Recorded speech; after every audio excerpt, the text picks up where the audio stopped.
The first wolf fell to his knees before anyone understood why. He was an old war alpha from the northern border, a man who had survived 3 rebellions and once torn out the throat of a mountain beast with his bare hand. Yet the moment Seren stepped through the bronze doors of the royal court, his face drained of color, his wolf surged beneath his skin, his golden eyes widened, and then his body struck the black marble floor with enough force to shake the goblets on the feast tables. A second alpha followed, then a third. Within heartbeats, a wave of submission moved through the Hall of Winter Moons.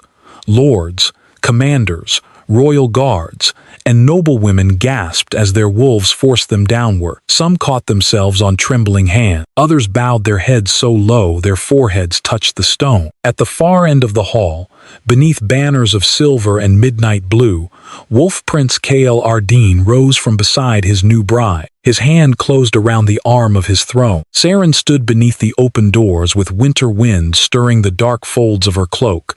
Snow had gathered in her long black hair. Her face was thinner than it had been 10 months before, her cheeks pale from travel, but the quiet dignity in her gray eyes had not broken. She held an infant in each arm. The twins could not have been more than several weeks old. They were wrapped in plain white wool, their small faces calm despite the panic spreading through the court. Above each child's brow shone a delicate crown of silver light. Not a painted mark, not a royal ornament. Living moonfire, the ancient symbol pulsed with every breath the infants took. Kael stared at them as though the world had split open before him. One of the babies turned toward the throne, its eyes open. They were the same storm-dark blue as Kael's. A sound tore from the Wolf Prince's chest. It was not a word. It was not entirely human. His wolf had recognized them. For months, the beast inside him had been fading into silence, retreating deeper each night until Kael could barely sense its heartbeat.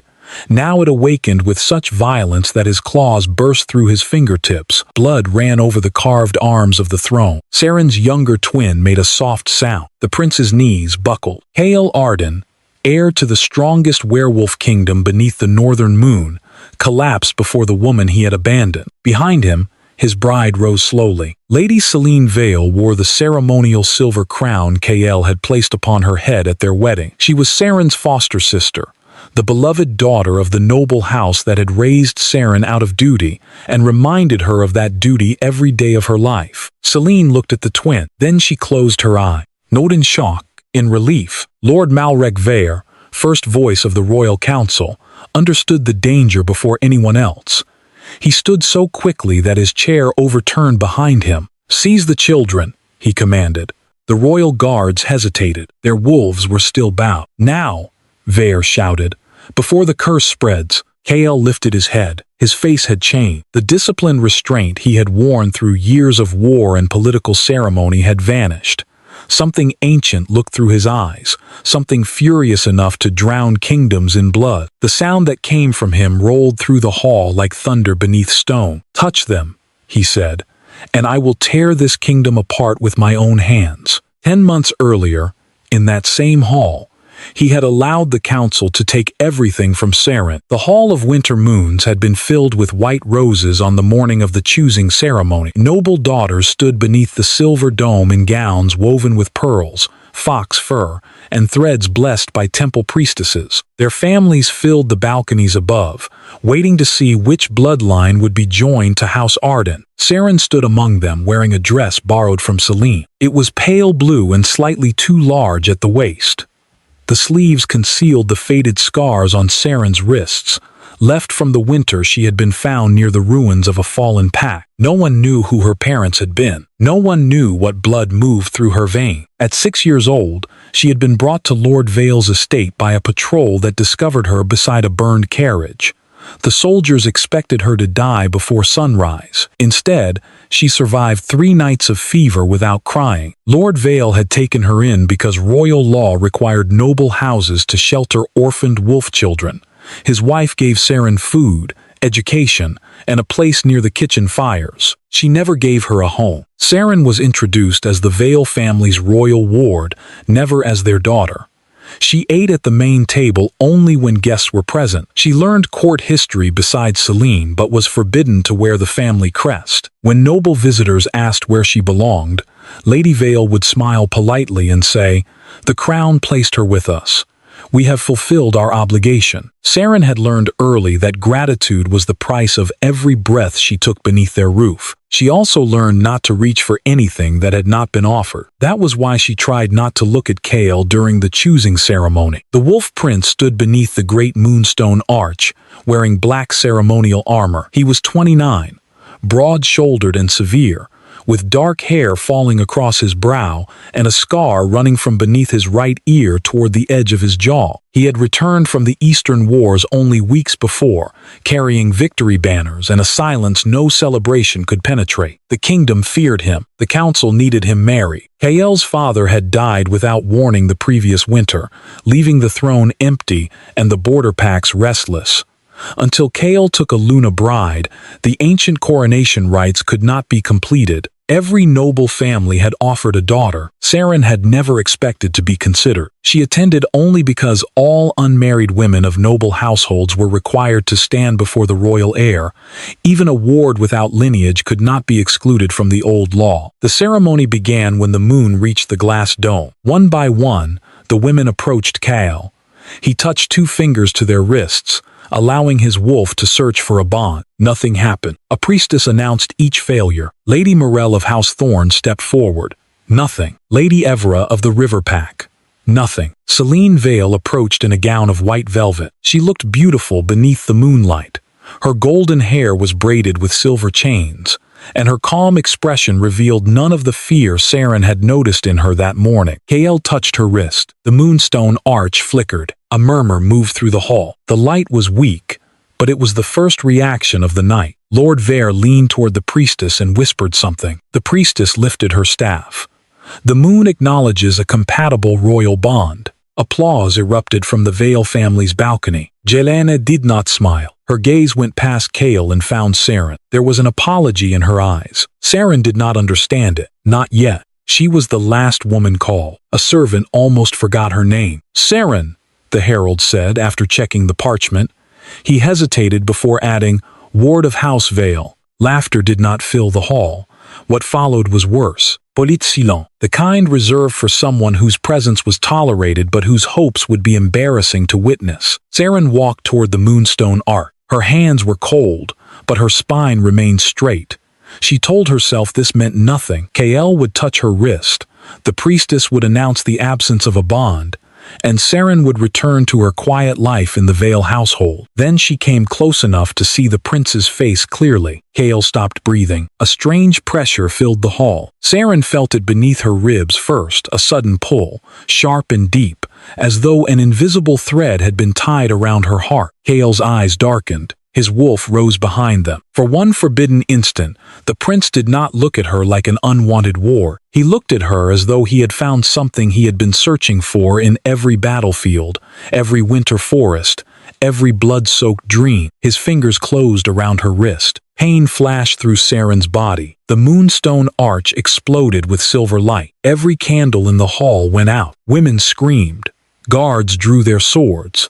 The glass dome above them shuddered as a howl rolled across the kingdom from somewhere far beyond the palace walls. Then another howl answered, and another. Across the capital, wolves were calling to the moon. Kael's grip tightened around Seren's wrist. A mark appeared beneath his fingers. 2 silver crescents, facing one another, the sign of a true royal mate bond. Seren stared at it in disbelief. Kael did not release her. His face had gone pale beneath the scar. "Who are you?" he whispered. Before she could answer, Lord Vare stepped between them. The first voice seized Seren's wrist and covered the glowing mark with his hand. "An illusion," he declared. Kael's eyes flashed. "Move away from her. My prince, look at the arch." The silver light was already fading. Black veins spread through the moonstone. The priestess recoiled. "Corruption." A whisper passed through the nobles. "Forbidden blood. Dead wolf. Moon curse." Seren tried to pull her hand away, but Vare held her firmly. "She has no family record," he said. "No confirmed pack. No witnessed first shift. We do not know what entered this hall wearing the face of a ward." "I am not a creature," Seren said. Her voice was quiet, but it carried through the silence. Vare looked at her with measured pity. That remains to be determined. Kael stepped forward, his presence filling the space between them. Her mark answered mine, or something within her imitated it. The word struck Seren harder than open cruelty would have. Lord Vare had not raised his voice.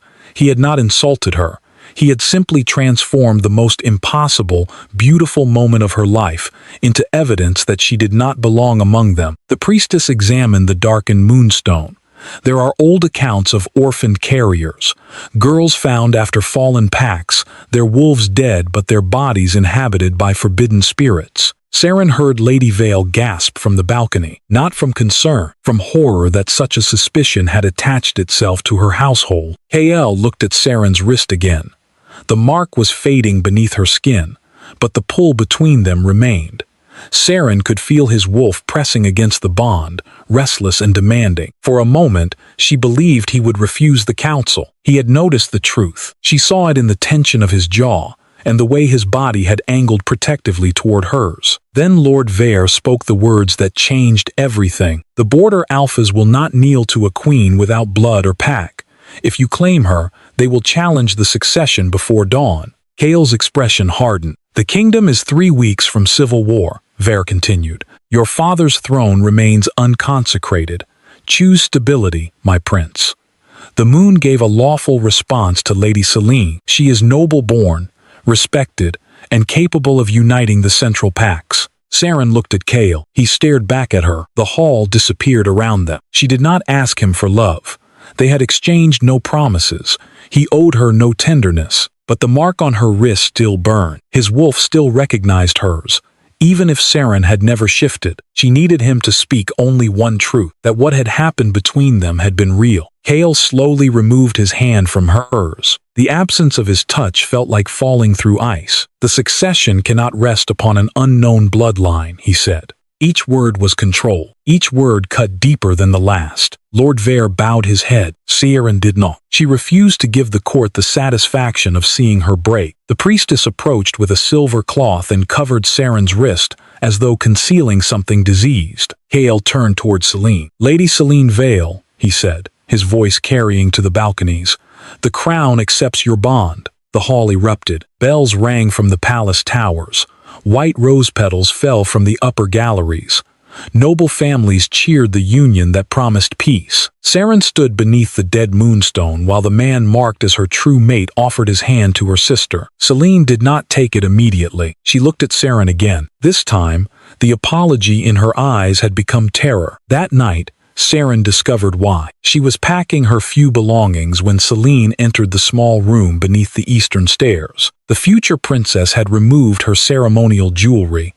Her golden hair hung loose around her shoulders, and there were bruises around her wrist where someone had gripped her. Seren folded a wool dress into a travel bag. You should be preparing for your wedding, she said. Selene closed the door and pressed her back against it. You must leave before dawn. Seren's hand stopped. Father already told me I would be sent to the temple estate. They will not send you to the temple. Something in Selene's voice made Seren turn. Her sister crossed the room and placed a folded parchment on the bed. It bore the seal of the royal council. Seren opened it. The order named her as a possible carrier of corrupted wolf magic.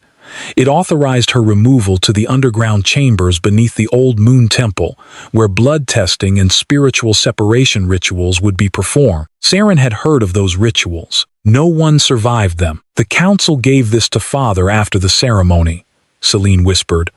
They ordered him to surrender you tomorrow. Seren read the parchment again. Her heartbeat seemed very far away. Why are you showing me this? Because you must run. You accepted Kael. Selene flinched. Seren hated herself for the bitterness in her voice, but she could not contain it. You stood before the court and let them call me corrupted. You let him place the royal chain around your wrist. I accepted because Lord Vare told me what would happen if I refused. Selene stepped closer, tears bright in her eyes. The council knew the moonstone might answer you. They have known for years that an unknown girl survived the destruction of the Valine pack. Seren's breath caught. The Valine pack? They were not rebels as the histories claim. They guarded an older royal bloodline. A bloodline connected to the moon twin prophecy. The room seemed to tilt. Seren remembered fragments from childhood. burning wheels, a woman singing beneath snowfall, a silver pendant pressed into her palm before soldiers dragged her away. She had believed them fever dream. Selena took Seren's hands. Vera said that if Kael chose you, the border pacts would rise. He said the old blood would return through your children and destroy the authority of every ruling alpha house. My children? The Moon Twins. The name carried the weight of something forbidden. Selene lowered her voice further. 2 heirs born beneath one mate bond, one carrying the power to command wolves, the other carrying the power to judge king. The council believes they will end the law that gives alphas absolute rule over weaker packs. Seren shook her head.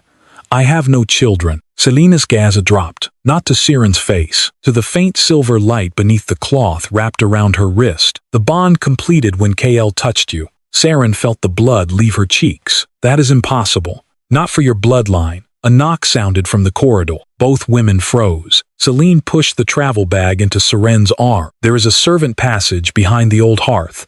It leads beyond the northern wall. A horse is waiting near the frozen stream. Come with me. I cannot. They will use you. I know. For the first time in Seren's life, Selene looked less like the cherished daughter of House Vale and more like another prisoner wearing a finer dress. If I disappear tonight, the council will hunt both of us, Selene said. If I remain, I can delay them. I can keep Kael close enough to learn what Vare is planning. Seren stared at her sister. Why would you do that for me? Selene's expression broke. Because when we were children, you took the blame after I shattered Mother's moon mirror. She locked you in the winter cellar for 3 days, and you never told her the truth. Seren remembered the cold. She remembered Selene bringing bread to the cellar door and sobbing apologies through the wood. You were 9, Seren said, and you were 10. The knock came again, harder this time. Lady Selene, a guard called. The council requests your presence. Selene gripped Seren's shoulder. When the path divides beyond the northern wall, take the road into Ashwood Forest. Do not go toward any royal pack. Trust no healer carrying the temple crest. Seren moved toward the hearth, then stopped. What about Kael? Pain passed over Selene's face. He chose the crown. The truth should have made leaving easier. It did not. Seren crawled through the hidden passage while celebration bells rang above the palace. She emerged beyond the northern wall beneath a moon veiled in storm clouds. The horse waited beside the stream. She rode into the forest without looking back. Before sunrise, the first wave of sickness struck her. Seren fell from the saddle among the black pines. Her body burned despite the snow beneath her palms. The silver mark on her wrist flared, and a second pulse answered from deep within her womb. Then another. 2 distinct heartbeats, 2 threads of moonlight. Far behind her, from within the royal palace, a wolf released a roar of such grief and fury that birds fled from the trees. Kael had awakened to find her gone, and for the first time since the choosing ceremony, the dying beast inside him spoke, not in words, in a name, Seren. Kael found the hidden passage before the palace guards did. He had torn through Seren's room like a man searching a battlefield for the last living body. Her wardrobe stood open. The small wooden box where she kept her few possessions was empty. The narrow bed remained untouched, the blanket still folded with the care of someone who had never believed she owned enough to leave disorder behind. Only the silver cloth from the choosing ceremony remained. It lay on the floor near the hearth, faintly warm beneath his fingers. The moment Kael touched it, the bond inside him convulsed. Pain drove him to one knee. A vision flashed behind his eyes, snow beneath pale hands, black trees bending in the wind, blood on white ground. 2 tiny pulses of light beat beyond the darkness. Then the connection vanished. Kael rose with a snarl. His wolf clawed upward from the hollow place where it had been fading for months. The beast had barely spoken since the Eastern War, but now it battered against his bones with one command. Fin. Kael shoved aside the iron grate. Cold air moved from the passage behind it. Someone had helped her escape. Your Highness. Lord Vare's voice came from the doorway. Kael turned. The first voice stood with 6 royal guards behind him. His black council robes fell in perfect folds, untouched by the chaos spreading through the palace. Lady Seren is missing, Vare said. I am aware. We have sealed the gates. She did not use a gate. Vare's eyes moved toward the hearth. For one brief instant, irritation broke through his composure. Kael saw it. "You knew about this passage," Kael said. "House Vale's old palace rooms contain many forgotten corridors. You knew." Vare stepped into the room. The girl fled because she feared lawful examination. Kael crossed the distance between them so quickly that the guards reached for their swords too late. His hand closed around Vare's throat. The council lord struck the wall. "Say her name," Kael growled. Vare's face reddened, but he did not struggle. "Seren," he managed. "Again, Seren. She is not the girl. She is not a carrier. She is not an unknown creature for you to cut apart beneath a temple." The guards lowered their eyes. Vare studied Kael with unsettling calm. "Then you admit the bond was real." Kael's claws pressed into his throat. He could have killed him. His wolf wanted it. But beyond the rage lay a truth Kael had spent the night refusing to face. The instant Seren disappeared, the weakness in his wolf had sharpened into agony. Every breath without her felt wrong, as though some essential part of his body had been removed. He released Vare. The council lord inhaled slowly and straightened his collar. "What examination did you order?" Kael asked. Vare said nothing. Kael turned toward the guards. "Find High Priestess Meren. Bring her to the western chamber. No council member enters without my permission." "Your Highness," Vare said, "the nobles are gathering for the wedding announcement." "There will be no announcement." A dangerous silence followed. Vare's expression remained controlled, but his heartbeat changed. Kael heard the quickening beneath his robes. "You publicly accepted Lady Selene," Vare said. "3 border alphas have already sworn support based upon that union.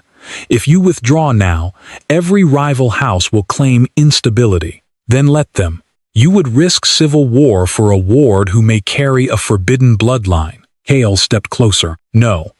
I would risk civil war because my council attempted to murder the woman the moon marked as my mate." Vare's gaze hardened. "The moon has made mistakes before." Kael remembered Seren standing beneath the arch, surrounded by silence, waiting for him to say what they had both felt. He remembered removing his hand. He remembered the light leaving her eyes while the court applauded. The shame was a blade he could not pull free. "The moon did not make the mistake," Kael said. "I did." He entered the passage alone. By sunrise, the northern road was buried beneath fresh snow. Seren had no memory of climbing back onto the horse. She woke face down against its mane while the animal moved slowly between ancient pines. Each step sent pain through her abdomen. Her fingers had gone numb around the rein. The fever burned beneath her skin, yet frost clung to her lashes. The 2 heartbeats inside her remained. They were faint, but unmistakable. Seren pressed one hand beneath her cloak. "I know," she whispered, though she did not know whether she spoke to the children or to herself. "I am trying." The forest gave no answer. Ashwood was older than the kingdom. Royal maps marked it as unclaimed territory, though every wolf child knew the stories. Packs that entered beneath a new moon sometimes emerged years later without having aged. Hunters heard dead relatives calling from behind trees. Silver-eyed beasts watched from the dark but left no tracks. Selene had told her to come here because the council feared it. That did not mean the forest would spare her. By midday, the horse refused to continue. It stopped before a line of stones half buried in snow. Strange symbols had been carved into them, worn nearly smooth by time. The horse trembled. Seren slid from the saddle and almost collapsed. Beyond the stones, the forest changed. The pines grew wider and darker. Pale moss covered their roots. No wind entered the space between them, yet the branches moved as though something enormous breathed among the trees. Seren looked back toward the road. Distant howls carried through the winter air. Not wolves hunting prey, royal trackers. She led the horse across the stone. The animal fought her until its eyes rolled white. "Forgive me," Seren whispered. She removed the saddle, loosened the reins, and slapped its flank. The horse fled toward the road. Seren entered Ashwood alone. The tracking party reached the boundary an hour later. Commander Run dismounted beside the abandoned saddle.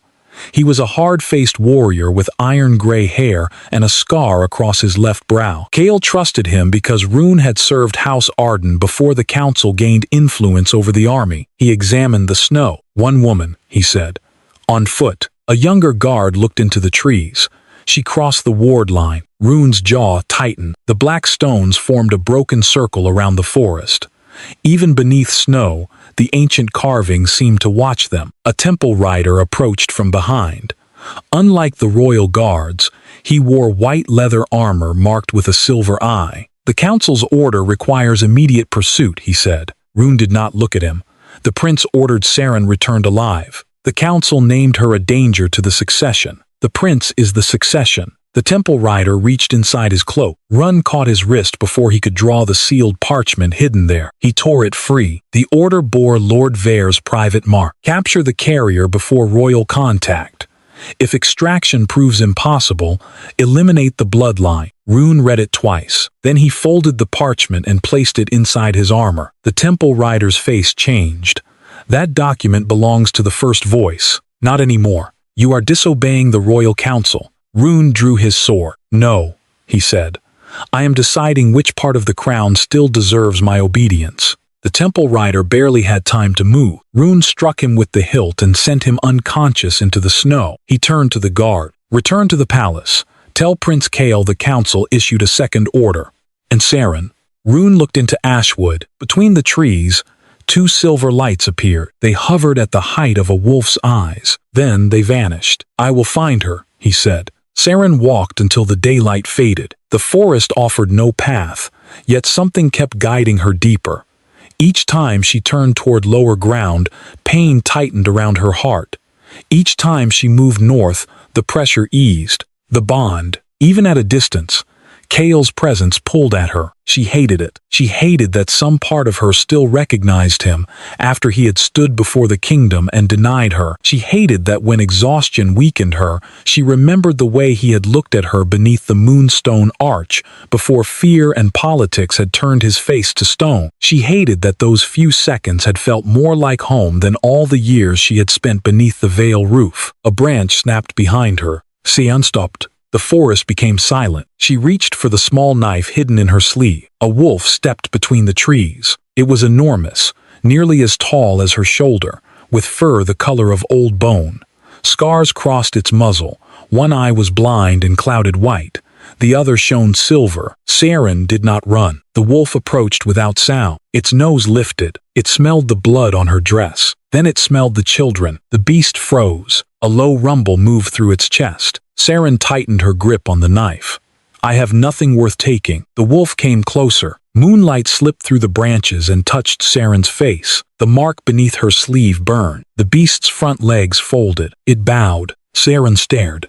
The wolf lowered its scarred head to the snow. A pulse moved through the forest. From far among the trees came the sound of paws. One wolf appeared, then 5, then dozen. Gray wolves, black wolves, red-coated forest beasts, and pale creatures with eyes like stars emerged from the shadows.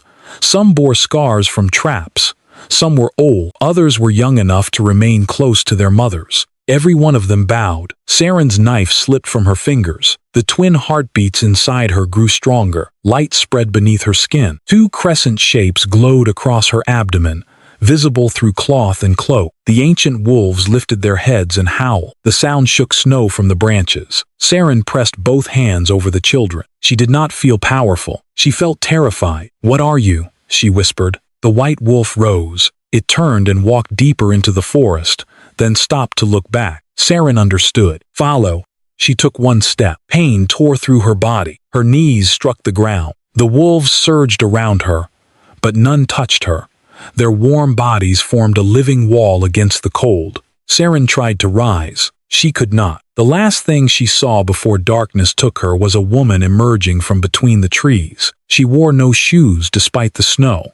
Her hair was white, her skin dark and weathered, and silver markings covered both sides of her face. She looked down at Seren's glowing wound. "So," the woman said, "the moon has finally sent them back." Kael reached the northern wall before the search parties returned. Snow fell over the capital in heavy sheets. Below the battlements, the forest stretched toward the horizon like a black sea. Selene waited beneath the watchtower. She had changed out of her ceremonial gown and wore a plain riding cloak.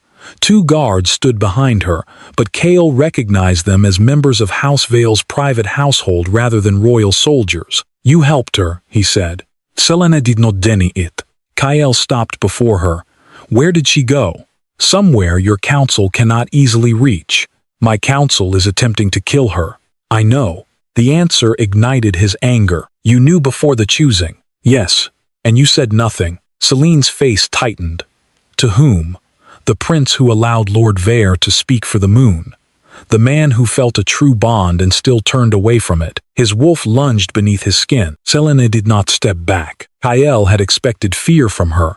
He found only exhaustion. You accepted my proposal, he said. I accepted a cage because it gave Seren one open door. The words silenced him. Celine pulled back her sleeve. Bruises covered her forearm. Around her wrist lay a black line shaped like a chain. Vere placed a binding oath on me 3 nights before the ceremony, she said. If I warned Seren or refused the match publicly, the mark would stop my heart. Kael stared at the curse. Temple magic. Forbidden to use upon noble blood without royal judgment. Who performed it? High Priestess Seren. Kael's expression went cold. Celine gave a bitter laugh. You look surprised. I am deciding how many laws they believed I would ignore. They believed you would choose the kingdom over one unwanted woman. Kael looked toward Ashwood. That is exactly what I did. The admission tasted like blood. Celine studied him. Do you love her? He should have said no. Love was not what had passed between them. He barely knew the shape of Seren's thoughts, the sound of her laughter, or what memories she carried from before House Vale, but he knew how the court's silence had wounded her. He knew she had stood alone without begging. He knew the bond inside him had felt less like discovery and more like recognition. I failed her before I had the right to ask what she might have felt for me, he said. Celine's expression softened only slightly. Then do not call what happens next protection if you still intend to command her. Kael turned toward her. What does that mean? It means Seren has spent her entire life being kept alive by people who expected obedience in return. House Vale sheltered her and called it mercy. The council spared her childhood because they believed they could control her blood. You may find her, you may even save her.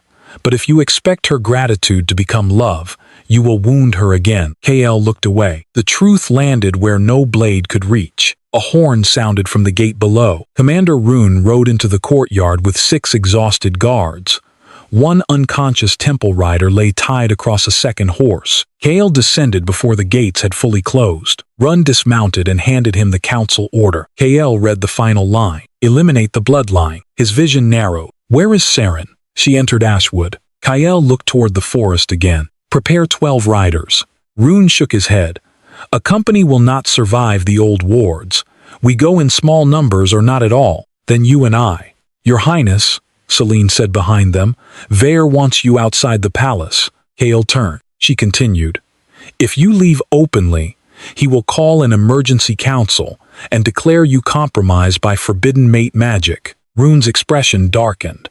He could remove the prince under the blood stability law. The law requires evidence that the royal wolf no longer obeys the crown, Kael said. Jelena's eyes met his. Does yours? A growl moved through him. His wolf no longer cared for the throne. It wanted Seren, only Seren. Kael folded the execution order and placed it against his chest. Vere expects me to protect my crown, he said.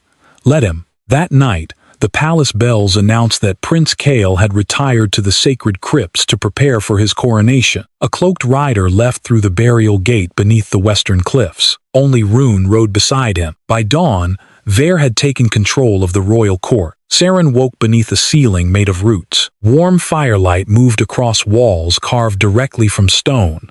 Bundles of herbs hung from wooden beams. Water dripped somewhere in the darkness with the slow rhythm of a clock. She tried to sit up. A sharp pain stopped her. Lie still. The white-haired woman sat beside the fire, crushing dark leaves in a stone bowl. Seren looked down. Her blood-stained clothes had been replaced by a simple gray shift. Thick blankets covered her legs. The silver crescents across her abdomen had faded. Where am I? Beneath Ashwood. How long? 2 nights. Fear seized her. The children? Alive. Sian exhale. The woman came closer and placed one palm over her womb.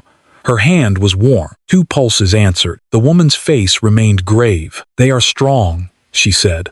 Stronger than you. I will recover. You nearly bled them out into the snow. Seren looked away. The woman sat on the edge of the bed. My name is Isara. Once, I served the old moon temple before it became a weapon for kings. Seren noticed the silver markings on her face. You are a priestess. I was. Why did the wolves bow? Isara's gaze settled on her. They did not bow to you. Seren's fingers tightened around the blanket. They bowed to what you carry. The moon twins. Isara said nothing. That silence was answer enough. Seren swallowed. My sister said the council feared them. The council fears anything that cannot be inherited through male blood and controlled through law. Isara rose and crossed toward a carved shelf.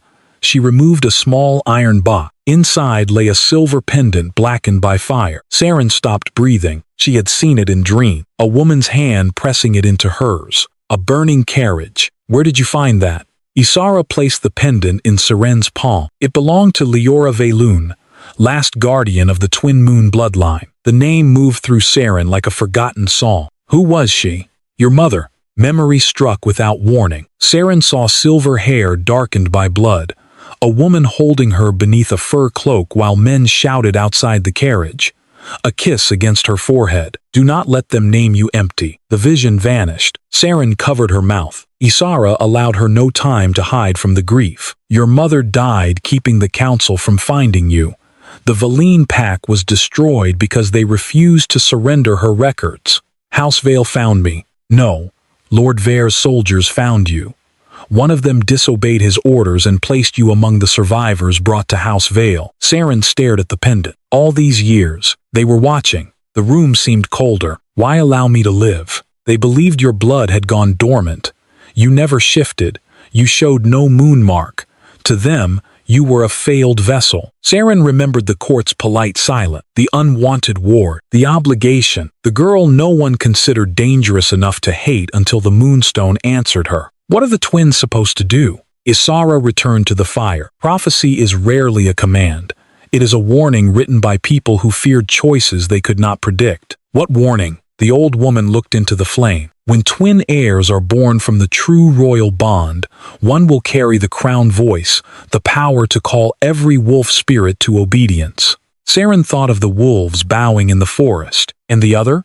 The judgment. What does that mean? No king crowned beneath false blood can stand before that child without his wolf revealing the truth. Seren's heartbeat quickened. The truth about what? Loyalty, murder, stolen power, every crime hidden beneath royal command. The council did not merely fear new heirs. They feared exposure. Isara's gaze sharpened. The twins will not destroy the alpha hierarchy by force. Their existence will make lies impossible before the throne. Seren looked down at her body. 2 unborn children. 2 living threats to every corrupt ruler in the kingdom. And Kael? At his name, the bond inside her stirred. Pain followed. Isara saw it. The prince's wolf is dying, she said. Seren looked up sharply. How do you know? Because the council severed the bond the instant it formed. Seren's hand closed over the silver mark on her wrist. They said the moonstone was corrupted. The stone was poisoned before the ceremony. It was designed to blacken if your blood awakened it. Then Celine's response. Manufactured. A compatibility charm placed beneath her skin. Seren remembered the weak flicker when Kael touched her sister. The instant certainty when he touched Seren. He still chose her. Yes. The answer was merciless. Isara did not excuse him. Neither could Seren. If the bond was severed, why can I still feel him? Because it was not fully severed. The twins anchored it. What happens to Kael? If the false marriage is completed beneath the coronation moon, his wolf will die. The council will bind his human blood to the throne and rule through him until the kingdom rejects what remains. Seren's anger rose despite her weakness. He made his choice. He did. Then why are you telling me this? Isara leaned closer. Because your heart may refuse him, but your children's lives remain tied to his wolf. If it dies before they are born, one twin may follow. Seren's breath stopped. Which one? We cannot know. The fire cracked between them. The choice before Seren was cruel in a way rejection had not been.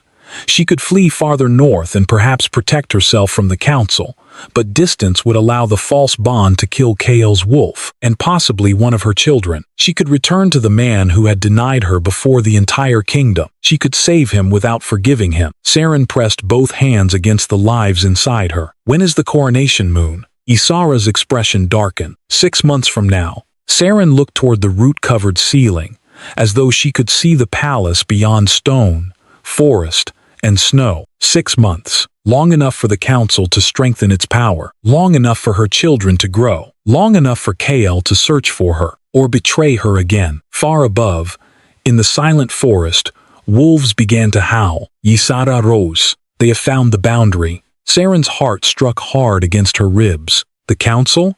Isara tilted her head, listening. No. Another howl answered, deep and ragged with pain. The bond beneath Seren's skin ignited. Kael. She hated that she knew him by sound. She hated more that tears filled her eyes. Isara moved toward the stone door. Stay here.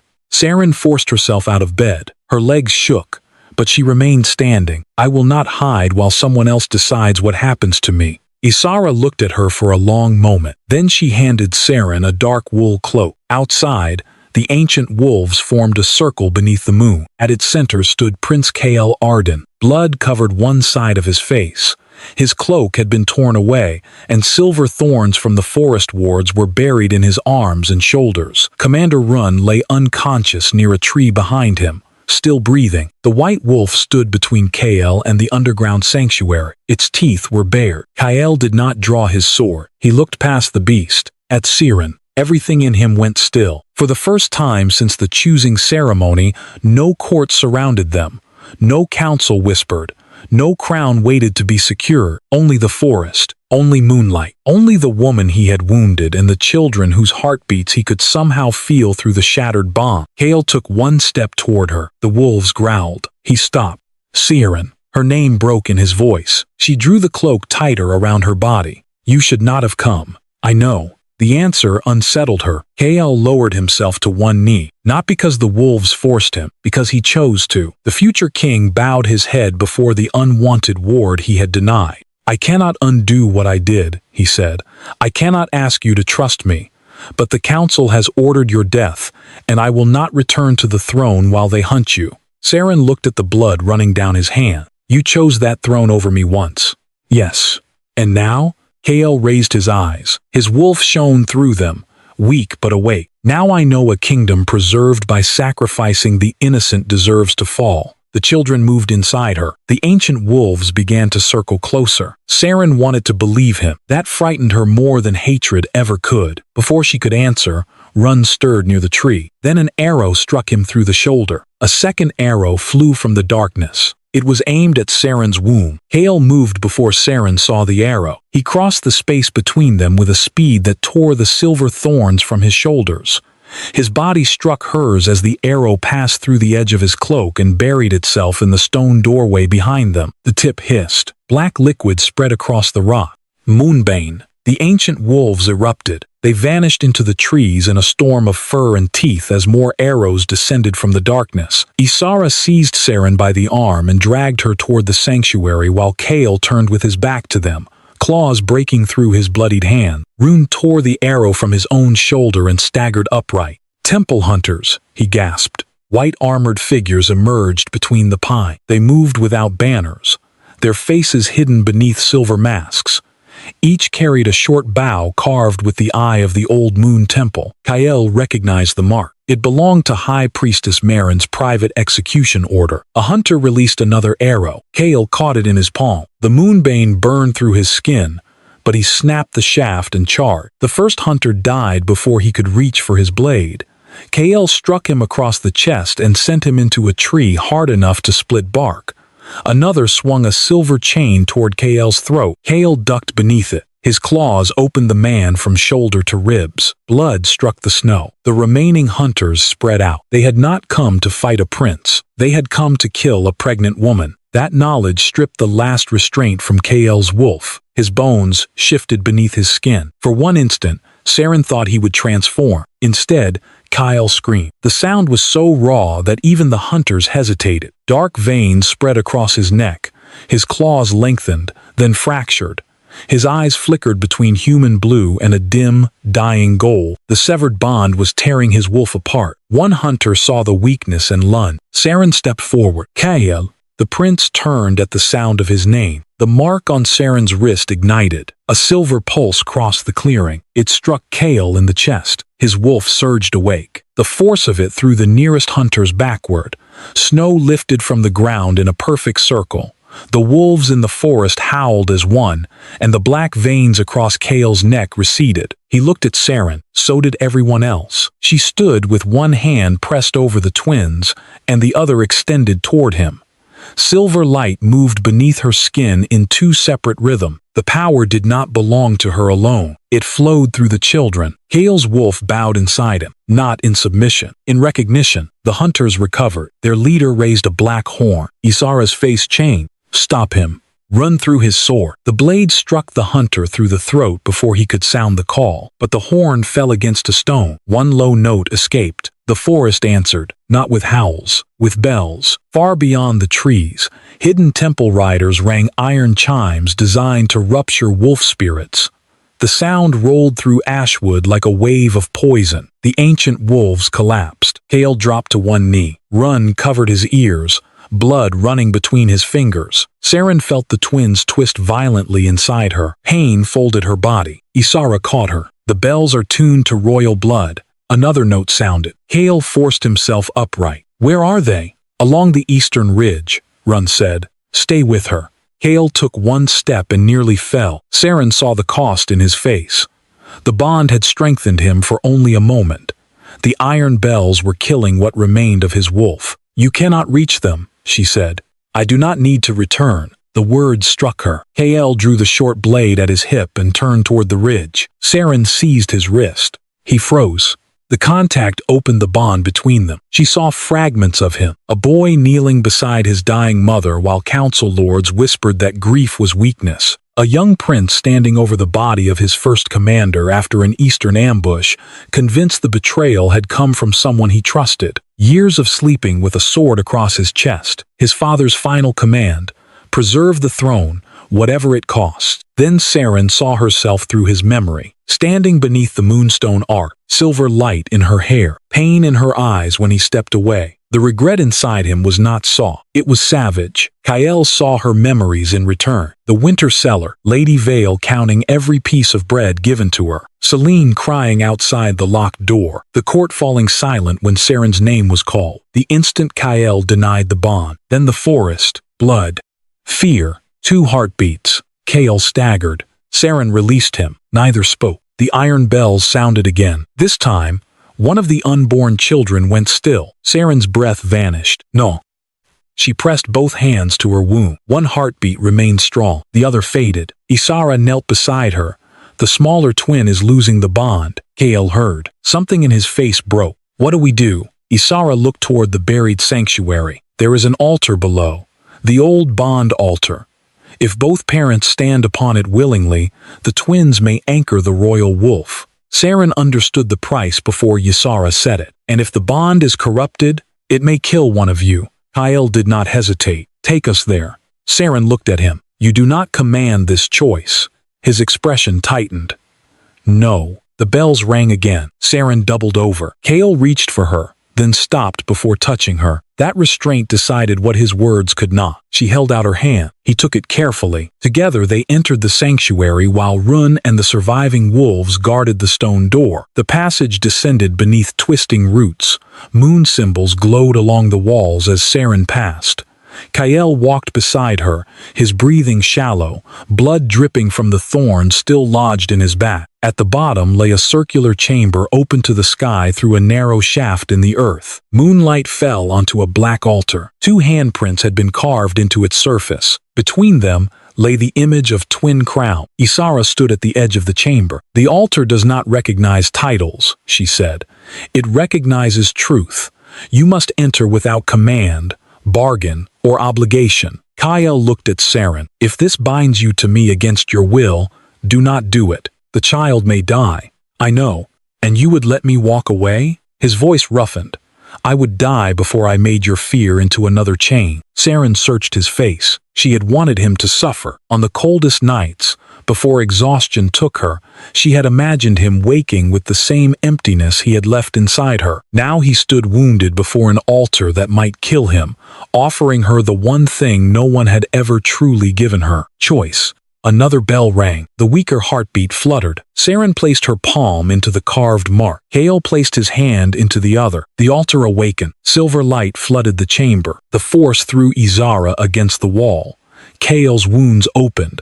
Seren cried out as the mark on her wrist burned through her skin. A voice entered the chamber. It was neither male nor female. It sounded like winter wind crossing 1,000 graves. True bond, false crown. Images rose above the altar. The royal court appeared in silver flame. Lord Vare stood beside the moonstone arch on the night before the choosing. High Priestess Meren knelt at its base, pouring black blood into the carved channel. Another image formed. Selene slept while Meren pressed a false compatibility sigil beneath her wrist. Then Kael appeared as a child. He lay feverish beneath royal blankets while Vare held a cup to his lips. Poison entered his blood. Not enough to kill him, enough to weaken his wolf over many years. Kael stared at the vision. My father knew. The silver flame changed. King Aldrin stood before Vare in a private chamber. The old king's face was pale with illness. The boy must never find the Veilun heir, Vare said. The twins would end every law that protects the throne. Aldrin looked toward the door where young Kael waited outside. And if she is his mate, then he must learn that kings survive by cutting away what they love. Aldrin closed his eyes. Do it. The vision vanished. Kael went still. Seren felt his grief through the altar. It was not merely the pain of betrayal. It was the collapse of the belief that had ruled his life. His father had not taught him strength. He had trained him to repeat the same cruelty. The ancient voice returned. One claims the throne. One claims the blood. Who claims the woman? Kael's fingers tightened against the stone. No one. The chamber trembled. The voice sharpened. Speak. Kael raised his head. Seren belongs to herself. The altar split with light. The bond tore open. Every hidden feeling, every fear, every unspoken desire surged between them. Seren felt Kael's fascination from the first moment he saw her.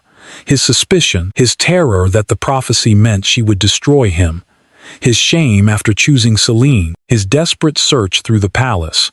His fear that Seren would look at him and see only another jailer. Kael felt Seren's longing to be wanted without debt. Her distrust, her grief for the family she never knew, her love for the children, the small, stubborn hope she had tried to kill after the ceremony. The altar demanded no forgiveness, only truth. Seren looked at him through the storm of silver light. You hurt me, I know.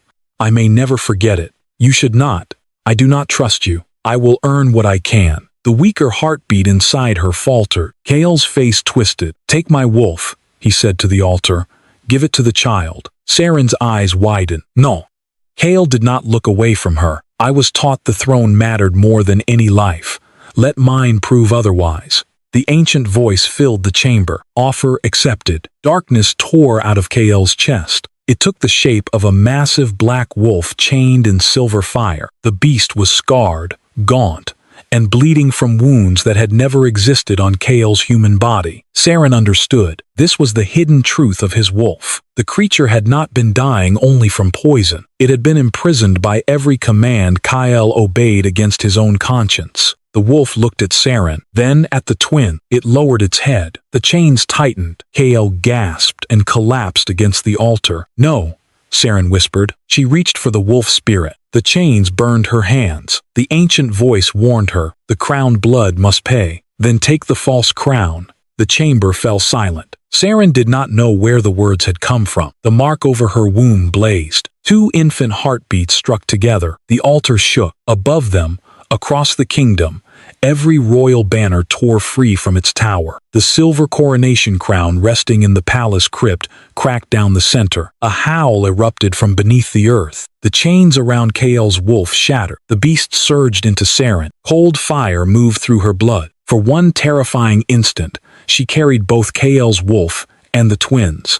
The force nearly split her apart. Then the stronger unborn child released a pulse. The second answered. The black wolf divided into silver light and returned to Kael's body, cleansed of the poison that had weakened it. Kael rose with a roar. The iron bells stopped, not one by one. All at once, the temple riders on the eastern ridge stared as the metal chimes cracked in their hand. Back inside the chamber, Kael stood fully upright. His wounds remained, but the weakness was gone.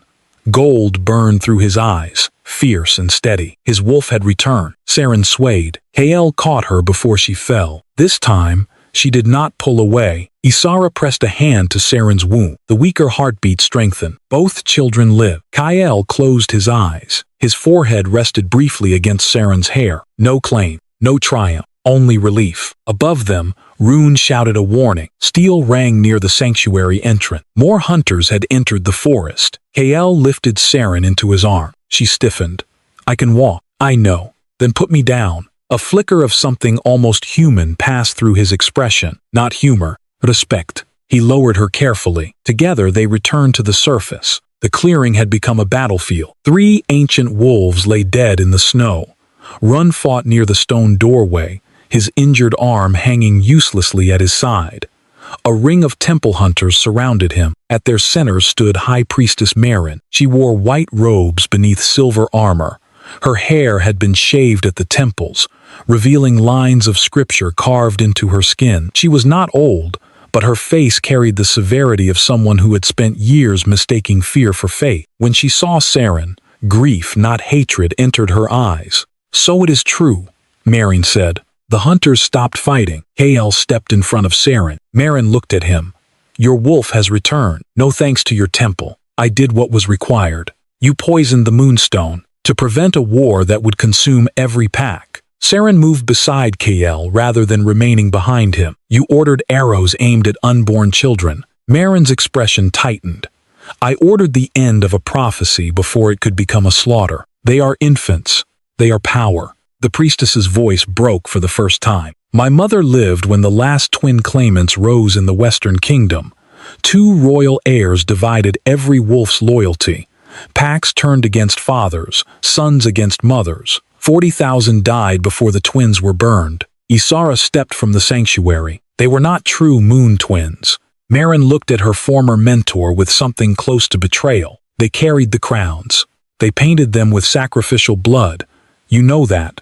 I know what prophecy does to frighten people. And so you became the thing you feared." Meren's Gasa returned to Seren. "If those children stand before the royal throne, every hidden crime will be revealed. Do you understand what follows? Half the noble houses will collapse. Commanders will turn on councils. Old murders will demand vengeance. The kingdom will drown in truth." Seren held her Gasa. Then perhaps the kingdom was already drowning in lies. Several hunters lowered their weapon. Seren saw them. Her face hardened. "You speak as though truth is mercy." "No," Seren said. "Truth is only the end of concealment. What comes after depends on us." The priestess raised one hand. Every hunter's silver chain lifted from the snow. They moved like living serpents. Kael shifted. This time, the transformation came cleanly. His body expanded, bones reshaping beneath black fur.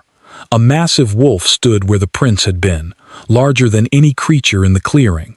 His eyes burned gold. The scar along his human jaw became a pale slash through the fur of his muzzle. The hunters recoiled. Kael's monstrous form had been hidden from the court for years. He was not merely royal. He carried the werewolf blood of the first northern kings, a form so powerful that later rulers had forbidden its inheritance. The council had weakened him not only to control his mate bond, they had feared what he could become. Seren whispered, "The devouring wolf." Kael bared his teeth. The silver chains struck. He tore through them. The clearing erupted. Ancient wolves attacked from the trees. Rune drove his blade into a hunter's leg and seized another by the throat. Isara lifted both hands, calling roots from beneath the snow to trap the temple archers. Seren stood at the center of the violence. She could feel every wolf. Their fear, their wound, their rage. The twins responded. One heartbeat pulsed with command, the other with judgment. Seren did not know how to control either. A hunter rushed toward her. Before Kael could turn, Seren raised her hand. "Stop." The word left her in a voice that was not entirely her own. Every wolf in the clearing froze. Kael stopped with his jaws inches from Meren's throat. The ancient wolves lowered their claws. Even the hunters carrying dormant wolf blood went rigid as their beasts forced obedience through their bodies. Silence fell. Seren stared at her own hand. The power lasted only a breath. Then pain cut through her, and she fell to one knee. But the moment had changed everything. Meren looked around at the wolves, held by a single word. Terror filled her face. "You see?" she whispered. "No one should possess that." Seren forced herself upright. "I do not possess them. You commanded them to stop killing today." The accusation struck close to Seren's own fear. What would power make of her children? What would kingdoms demand from them? Kael returned to human form beside her, blood streaking his skin. He did not speak for Seren. He waited. She looked at Meren. "Leave Ashwood." The priestess blinked. "You would spare us. I would give you the choice you denied me." Meren's mouth tightened. "And if I return to the council, then you will stand before my children one day, and every reason you hide behind will be revealed." The judgment twin moved inside her. Meren felt it. Her knees nearly folded. For an instant, silver light crossed her eyes, and Seren saw the truth the priestess feared most. Meren had once had a daughter. The child had been born with a forbidden wolf form. The old temple condemned her. Meren obeyed the law and surrendered the girl to execution. Everything she had done since had been an attempt to prove that sacrifice necessary. If the kingdom's laws were corrupt, then she had not saved others from chaos. She had murdered her own child for nothing. Meren covered her mouth. Seren did not expose the vision. Compassion was not absolution, but cruelty would make the revelation meaningless. "Go," Seren said. Meren lowered her hand. She signaled the surviving hunters. Some followed her immediately. Others remained kneeling in the snow, unable to return to the temple after hearing the truth. Meren walked toward the trees, then stopped. "Lord Vare will not wait 6 months," she said without turning. "The altar's awakening broke the royal crown. He will know the twins survived." Kael's expression darkened. "What will he do?" "He will move the coronation forward." "To when?" "The next full moon." Seren looked up through the branches. The moon above them was already waxing. 12 nights. Meren disappeared into the forest. The clearing remained silent after she left. Kael turned to Seren. "We cannot stay here." Isara nodded. "The sanctuary wards are broken." Rune wiped blood from his mouth. "The prince's allies in the western packs may still be loyal." "No," Kael said. "Vare will watch every road leading to them." Seren looked toward the dead wolves in the snow. The council had found her once. They would find her again. Running would only move the battlefield through smaller packs and innocent villages. "What happens if Vare completes the coronation without Kael?" she asked. Kael answered carefully. "He cannot crown himself, but under the blood stability law, the council may appoint a regent if the royal heir is declared corrupted." "Who becomes regent?" "Vare's chosen claimant, most likely my uncle, Garen Arden." Rune's face tightened. "Garen controls the southern army, and he hates the border packs," Kael said. "Once crowned, he will purge any house suspected of supporting the old bloodline." Seren thought of House Vale, of Selene trapped inside the palace. "Then we return." Kael looked at her sharply. "No." The command came too quickly. Seren's face hardened. He recognized the mistake. His voice changed. "The palace is what they want. They want me frightened and hidden while they write the truth for everyone else. You are carrying children they have already tried to kill. And Selene is still there because she saved me." Kael's jaw tightened. "She chose to remain. So did you. When you stood before the court and chose the crown, that did not mean no one should have tried to save you." The words landed hard. Run looked away. Kael stepped closer.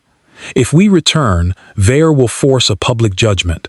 He will use the law, the temple, and every frightened noble in the kingdom. Then let him. You do not know what the court will do when they see the crowns."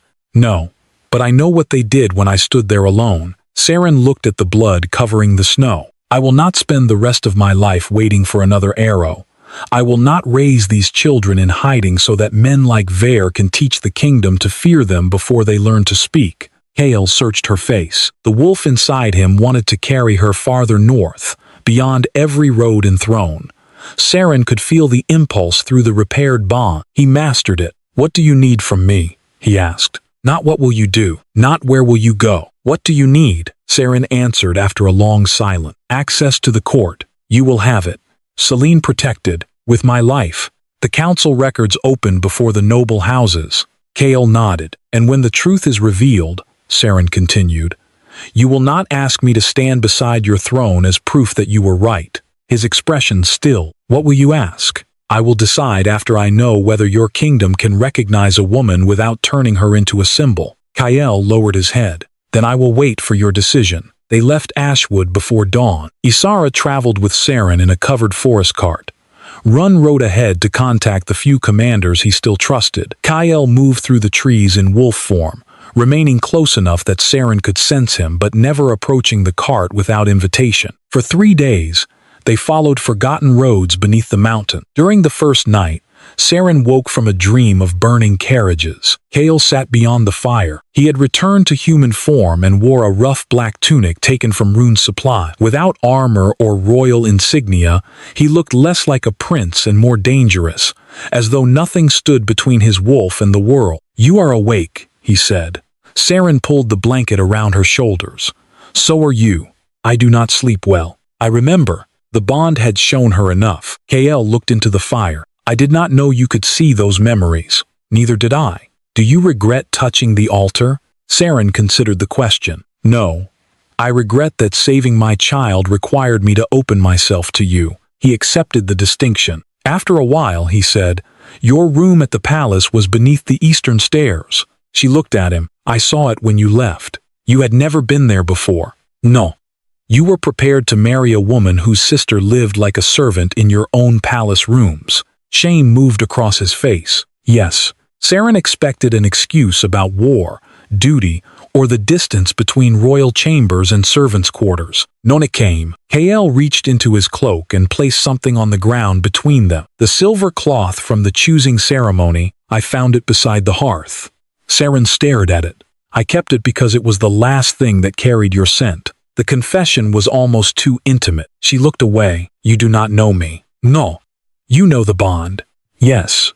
They are not the same. I know that now. The honesty left her with no anger to fight. Kael continued.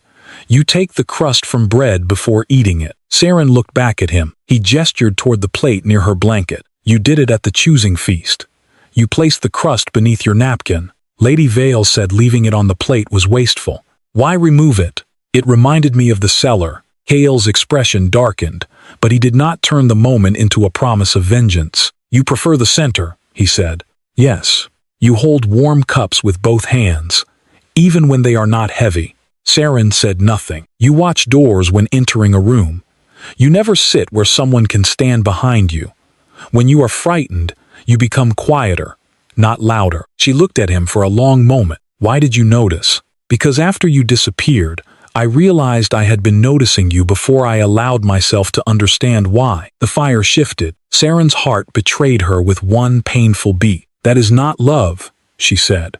No. He looked directly at her. But it is where I must begin. On the 5th day, a raven found them. It carried no royal seal, only a strip of Selene's wedding veil wrapped around one leg. Inside was a message written in lemon ash, visible only when Ysara held it above the fire. The coronation has been moved to the next full moon. Vare has named Kael corrupted and declared him missing under hostile enchantment. Garen will be crowned regent. House Vale is confined to the palace. They have discovered I broke the oath. Do not return for me, unless you return before the entire court. Beneath the message, Selene had drawn 2 circles touching at the edges. The childhood symbol she and Seren used when one of them needed the other to tell the truth. Seren folded the parchment. We have 7 days. Rune looked toward Kael. Our western allies cannot reach the capital in time. How many soldiers can you gather? Kael asked. Perhaps 80. The palace guard numbers 600, Ysara said. Kael looked at Seren. She understood the question he did not ask. Would she still return? Yes. Rune exhaled. Then we need more than soldiers. Seren looked toward the dark hills surrounding them. In the distance, a wolf howled. Another answered. Then dozens. The crown-voiced twin stirred. Seren placed one hand against her womb. No, she whispered. Kael heard her. What is it? The wolves want to follow. Rune turned toward the hills. Shapes appeared along the ridgeline. Ancient wolves from Ashwood, wild wolves from the northern valleys, packless beasts scarred by silver trap. They gathered beneath the rising moon in numbers too great to count. Kael stared at them. They heard you. Seren shook her head. They heard the children. She felt the temptation of the power. With one command, she could send an army toward the capital. The wolves would tear through gates, guards, council lords, and every noble who stood between her and Seren. The kingdom would remember the Moon Twins not as truth-bearers, but as monsters carried into the court on a river of blood. That was exactly what Vare expected. Seren stepped down from the cart. The wolves lowered their heads. Kael remained behind her. She could feel him resisting the instinct to protect, advise, or claim the moment. Seren raised her voice. I will not command you to fight for me. The wolves watched. I will not trade one form of obedience for another. Those who come must come by choice.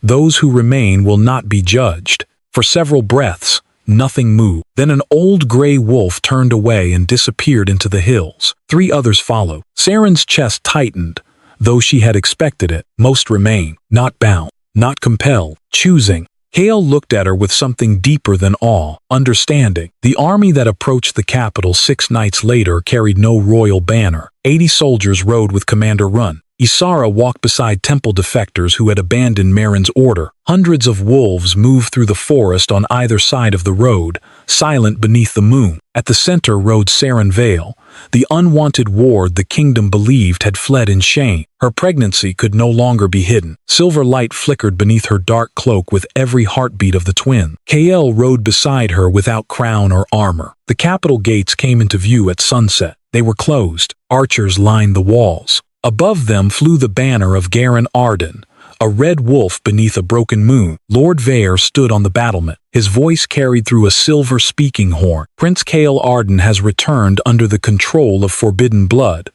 By authority of the Emergency Council, the creature beside him is condemned.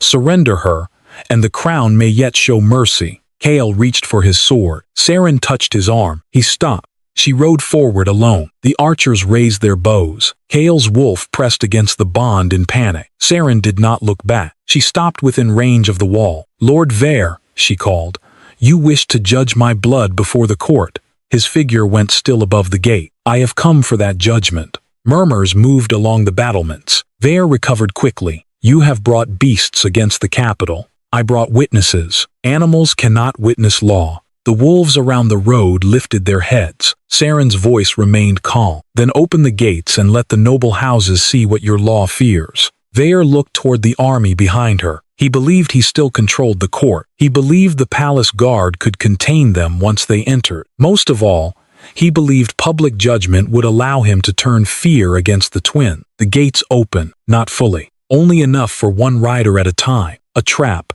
disguised as permission. Seren entered first. Kael followed. The wolves remained outside. By midnight, the Hall of Winter Moons was filled again. The same balconies, the same noble houses, the same black marble floor where Seren had stood during the choosing. But the white roses were gone. Silver chains hung from the pillars. Royal guards surrounded every entrance. At the far end of the hall, Garen Arden sat upon the throne wearing the cracked coronation crown. He was Kael's uncle, a broad man with graying hair and a warrior's face.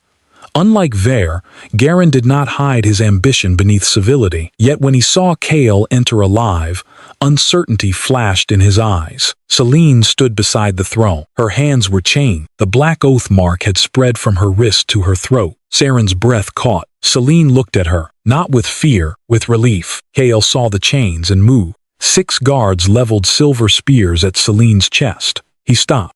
Lord Vare stepped into the center of the hall. Seren Vale, he announced.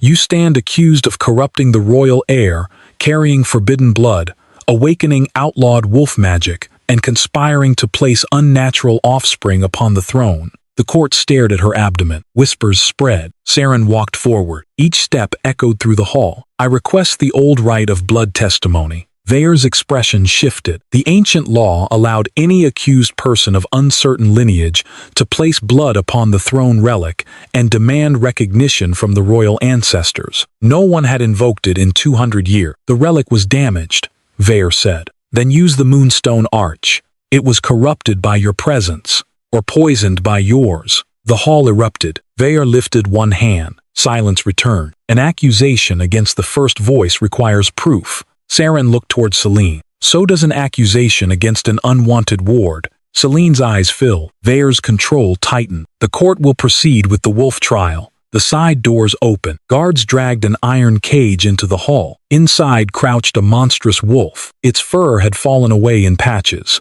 Silver hooks pierced its back. Black foam covered its jaws. Its eyes burned red from temple poison. The nobles recoiled. Seren recognized the strategy. A beast driven beyond reason. If it attacked her, Vare would claim forbidden blood had summoned violence. If she controlled it, he would call her power unnatural. If Kael protected her, the council would declare him enthralled. Vare looked toward Garen. The false regent raised one hand. Release it. The cage opened. The poisoned wolf charged. Kael stepped forward. Seren raised her palm without looking at him. Not yet. The beast crossed the hall. Its claws struck sparks from the marble. Nobles screamed from the balconies. Seren did not command it. She knelt. The wolf lunged. At the last instant, it stopped. Its jaws hovered beside her throat. Seren saw the pain beneath its rage. Silver hooks. Burned flesh. A wolf spirit trapped inside a body weaponized by men. She reached slowly toward its muzzle. You are not what they made of you, she whispered. The beast trembled. The crown-voiced twin moved, but Seren held the power back. No command, only recognition. Her fingers touched the wolf's face. The creature collapsed. A howl of agony rolled through the hall as black poison poured from its mouth. The silver hooks fell from its back one by one. Beneath the damaged fur appeared a royal brand. House Arden. Kael started. That is my father's werewolf. Garen rose abruptly. Impossible. Royal werewolves were bonded guardians bred beside the ruling family. Kael's father's beast had supposedly died during the Eastern Campaign. The wolf lifted its head, its red eyes clear. Then it turned toward Garen. A growl shook the throne. The Judgment Twin awakened. Silver light spread across Seren's abdomen. Garen's cracked crown began to glow. He reached for it. Too late. The wolf opened its jaws and spoke in the dead king's voice. Brother. The court froze. Garen stumbled backward. The beast's voice continued.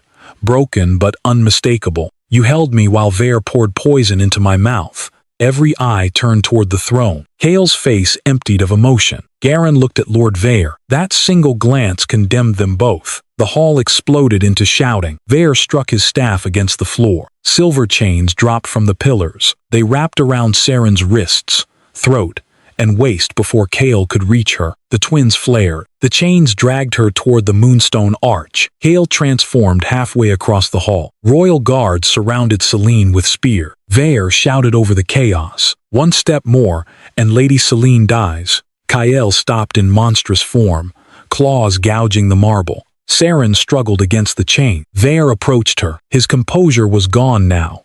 Fear sharpened every line of his face. You should have remained forgotten. Seren looked at him. That was never mercy. No, it was balance. He seized the chain around her waist and pulled her beneath the arch. You think truth will free this kingdom?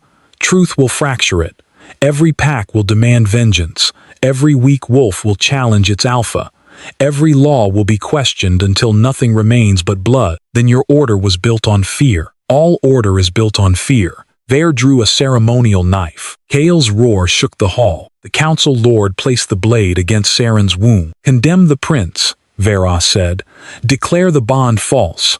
Surrender the children to the temple, and your sister lives. Selene cried out, Do not. The spear I pressed closer to her chest. Seren looked toward Kael. He stood surrounded by guards, trapped between his mate and the woman who had saved her. This was the choice Vare had designed from the beginning. The crown or Seren. Seren or Jelene. Truth or survival. Every path required someone powerless to be sacrificed. Seren closed her eyes. One twin carried command. The other carried judgment. But neither power was meant to rule alone. Twin crown. Twin choices. She opened her eyes. Selene, she said. Her sister looked at her. Do you trust me? Tears slipped down Selene's face. Yes. Seren turned toward Kael. And you? His gold eyes held her. With everything I have left. Seren stopped resisting the chain. Vare smiled. He believed she had surrendered. Then she spoke one word. Kneel. The crowned voice struck the hall. Every wolf-blooded guard fell. Spears crashed to the marble. Nobles collapsed in the balconies. Seren struck the throne steps. Even Kael's monstrous body lowered beneath the force. Only Seren remained standing. And Lord Vare, he had no wolf. The truth became visible in the silence. Vare stared around the hall. The first voice of the royal council, guardian of Alpha Law, carried no wolf spirit at all. The judgment twin answered. The silver chains around Seren shattered. Moonlight erupted from the arch. Both children became visible through the light surrounding her, not as flesh, but as two luminous infant forms crowned in silver fire. The court cried out. Kael returned to human form and collapsed before Seren, not because the command still held him, but because his wolf recognized the heirs. Above one child shone a crown shaped like open wing. Above the other, a crown shaped like a blade. Every wolf in the hall bowed. The ancient prophecy filled the moonstone in letters of fire. When the crown commands without choice, the first child shall break obedience. When the throne hides blood beneath law, the second child shall reveal judgment. They shall not end the kingdom. They shall end the lie that a kingdom belongs to king. Vare backed away. No.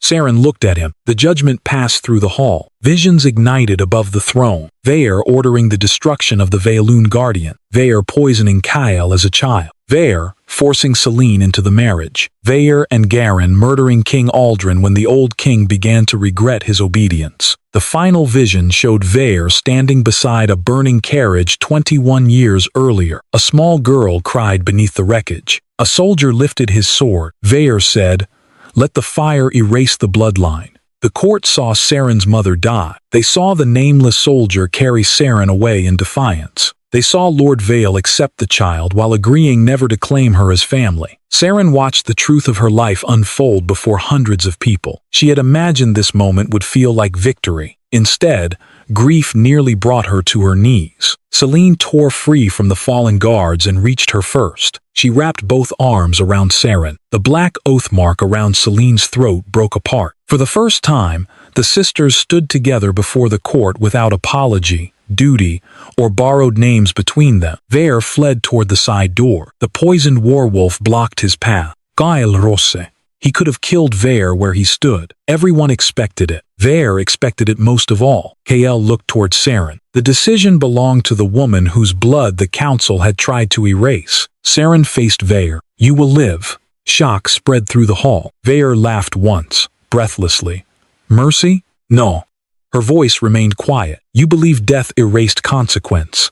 You used it on my mother, on the old king, on Meren's child, and on every person whose truth threatened you." The werewolf growled behind him. "You will stand trial before every pack harmed by your laws.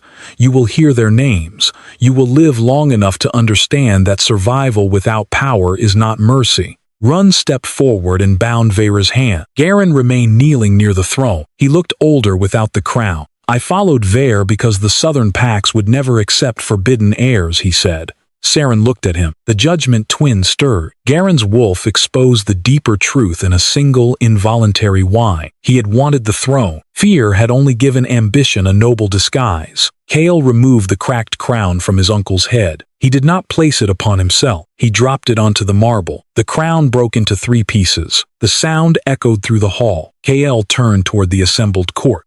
"My claim was built upon laws used to poison my blood, murder my father, enslave Lady Selene, and hunt Seren's children." The nobles watched him in terrified silence. "I will not be crowned beneath those laws." Lord Harvin of the Western Pax rose cautiously from his knees. "Then who rules?" Kael looked at Seren. She stiffened. He did not offer her the throne. He understood at last that placing a crown on her without consent would be another form of taking. "The kingdom will be governed by an open council of packs until a new covenant is written," Kael said. "No alpha will hold unquestioned authority over the wolf beneath him. No mate bond will be recognized without willing consent.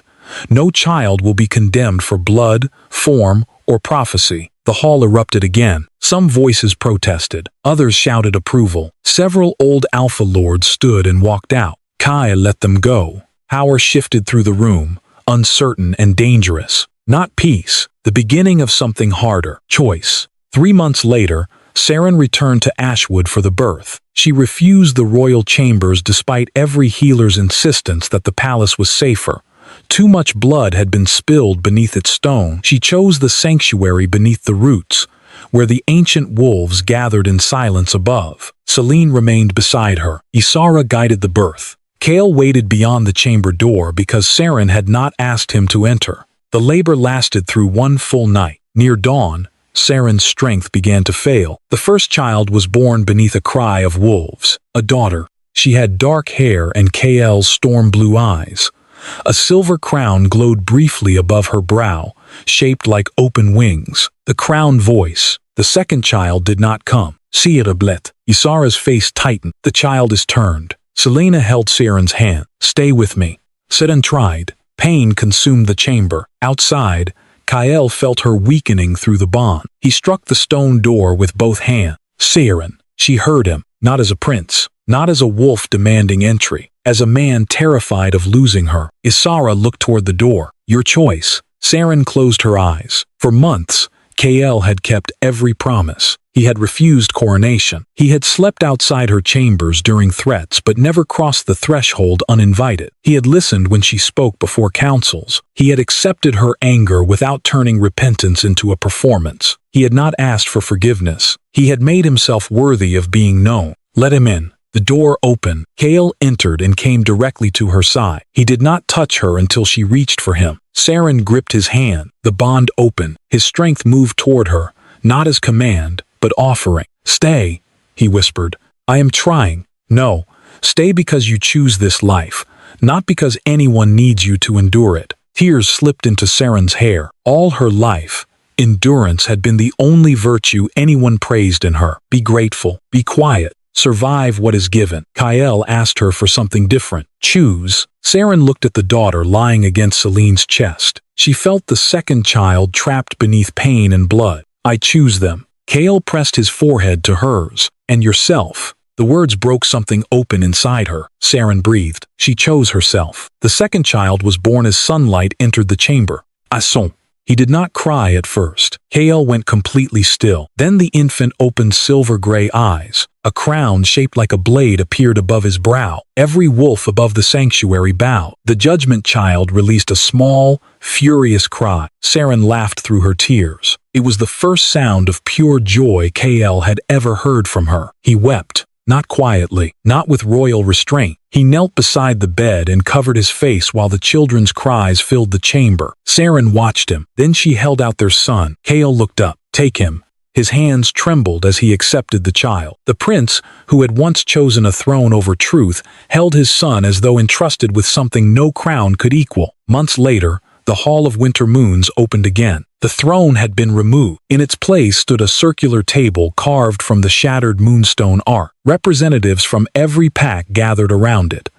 Alphas, healers, servants, widows, warriors, and wolves, once denied voices under the old law. Lord Vair's trials continued across the kingdom. Garen had been stripped of rank and sent to rebuild villages destroyed under his southern campaign. High Priestess Meren returned voluntarily and gave testimony against the temple. She did not ask for pardon. Selene became the first keeper of oaths under the new covenant, charged with ensuring no magical bond could be forced upon another person. Seren entered the hall carrying her daughter. Kael carried their son beside her. No one announced Seren as an unwanted ward. No one introduced her through House Vale. The herald asked what name she wished recorded in the new covenant. Seren looked toward Selene, then toward the children. Seren Veilun, she said, daughter of Leora, sister of Selene by choice, mother of Lyra and Kaelin. The herald wrote every word. Kael stood beside her without crown. The kingdom still called him prince, though he had refused the old coronation 3 times. When the covenant ceremony ended, he followed Seren onto the moonlit balcony. Below them, wolves filled the palace courtyard. No one knelt. That had been Seren's command. Kael stopped beside her. The council asked me again today. To accept the crown? Yes. What did you tell them? That no crown will return until the packs decide what it means. Seren looked at him. And what does it mean to you? Kael watched their children sleeping in the cradle between them, a duty that cannot be inherited without consent. She studied his face. The scar along his jaw had faded slightly, though she had come to think it belonged there. His eyes still carried shadows from war, betrayal, and the choices he could not undo. He was not healed because he loved her. Neither was she. They had simply stopped asking love to erase what truth required them to remember. Kael reached into his coat. He removed no ring, no royal chain, only a thin silver ribbon. Seren recognized it as the cloth that had once concealed the mate mark on her wrist. He had washed away the dust and blood. "I kept this when I believed memory was the closest I would ever come to you," he said. Seren touched the fabric. Kael's voice lowered. "I will not ask you to become my Luna."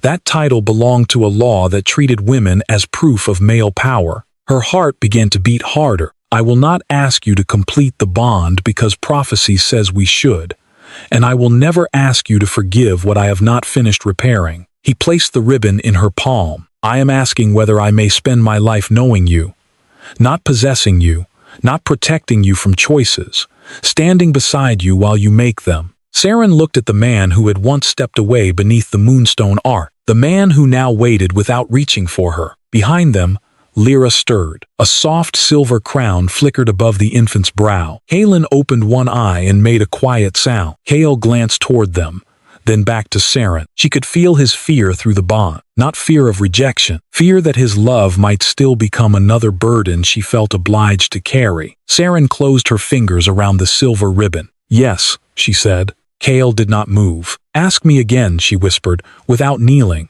He understood. He stood straight before her. "Seren Veilun, will you choose me?" She stepped closer. "I already have." When she kissed him, no moonstone exploded. No prophecy filled the sky. No wolves were forced to bow. The kiss belonged only to them. Warm, careful, and earned. Below the balcony, one wolf began to howl. Another joined. Soon the sound spread across the courtyard, through the capital, and into the forest beyond. Not a kamal, a celebration. Years later, storytellers would say the Moon Twins had changed the kingdom before they were old enough to walk. They would speak of the night every alpha knelt before two glowing children. They would remember the prince who shattered his crown and the council that fell beneath its own hidden crime. But the oldest wolves told the story differently. They said the kingdom changed when an unwanted ward stood before the man who had once denied her and refused to become cruel merely because she had finally become powerful. They said the moon had not chosen Seren because she carried ancient blood. It chose her because every chain placed upon her had failed to teach her how to chain others. And whenever the full moon shone through the open dome of the new royal hall, two silver crowns appeared briefly in the sky, one for the courage to speak, one for the courage to reveal. Between them burned a third light, smaller and steadier than either crown, the light of a woman who was no longer waiting to be chosen,